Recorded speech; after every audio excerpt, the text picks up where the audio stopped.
चेटक की सबसे बड़ी पुत्री थी प्रभावती। इसका सिंधु सोवीर देश के राजा उदयन के साथ विवाह हुआ। राजा उदयन धर्मनिष्ठ और प्रभु महावीर के परम भक्त थे। राजा चेटक ने भी अपनी पुत्री को ऐसे संस्कार बचपन से दिए थे कि जिससे उसे ससुराल में किसी भी प्रकार की तकलीफ न हो और वह सबकी प्रीति पात्र बने।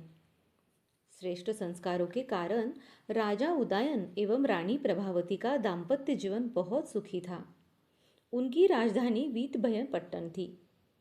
रानी प्रभावती में धर्म के दृढ़ संस्कार थे, अतः पूरे राज्य में धार्मिक शिक्षा के लिए उन्होंने अनेक धार्मिक पाठशालाएं स्थापित की।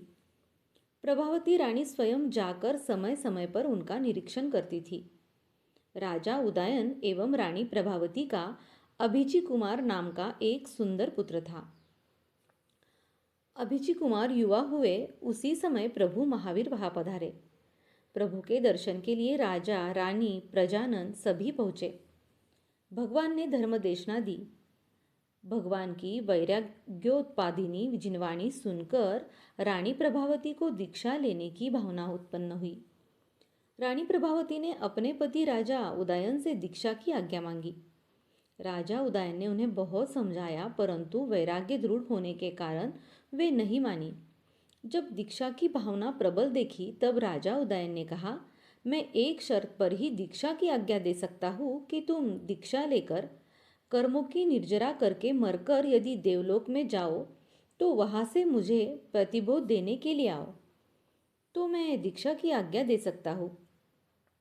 रानी प्रभावती ने यह स्वीकार किया। महाराजा उदयन ने भव्य दीक्षा महोत्सव किया। वे महासती प्रभावती बनी। संयम लेकर कठोर तपश्चर्या करके अपने कर्मों को क्षीण किया। अंतिम समय में संधारा धारण कर आयुष्य पूर्ण होने पर शरीर का त्याग कर देवगति को प्राप्त हुई। वहां उन्होंने अपने अवधि ज्ञान से अपना पूर्वभव जाना और सोचा कि राजा उदयन को मैंने आश्वासन दिया है, अतः मुझे वहां जाकर उन्हें सचेत करना चाहिए। ऐसा सोचकर देवगति से राजा उदयन को प्रतिबोध देने आई। प्रतिबोध पाकर राजा उदयन संसारी मोह से विमुख हुए, दीक्षा के लिए तैयार हुए। राजेश्वरी सो नरकेश्वरी ऐसा सोचकर पुत्र अभिची कुमार के आत्महित के लिए अपने भानेज केशी कुमार को राज्यभार सौंपकर मुनि जीवन स्वीकार किया। रत्नत्रय की आराधना कर उग्र तपस्या कर कई वर्षों तक संयम का निरतिचार पालन किया। एक बार विचरण करते करते उदयन मुनि विद्भयपट्टन नगर पधारे। उनके भांजे केशी कुमार के मंत्री ने राजा के कान भरे कि यह मामा उदयन पुनः राज सिंहासन लेने आए हैं। तब केशी ने षड्यंत्र करके भिक्षा में विष युक्त भोजन बहराया। मुनि उदयन को तीव्र वेदना हुई, परंतु किसी प्रकार का द्वेष न रखते हुए संलेखना संधारा पूर्वक समाधि मरण से मुक्ति को प्राप्त हुए।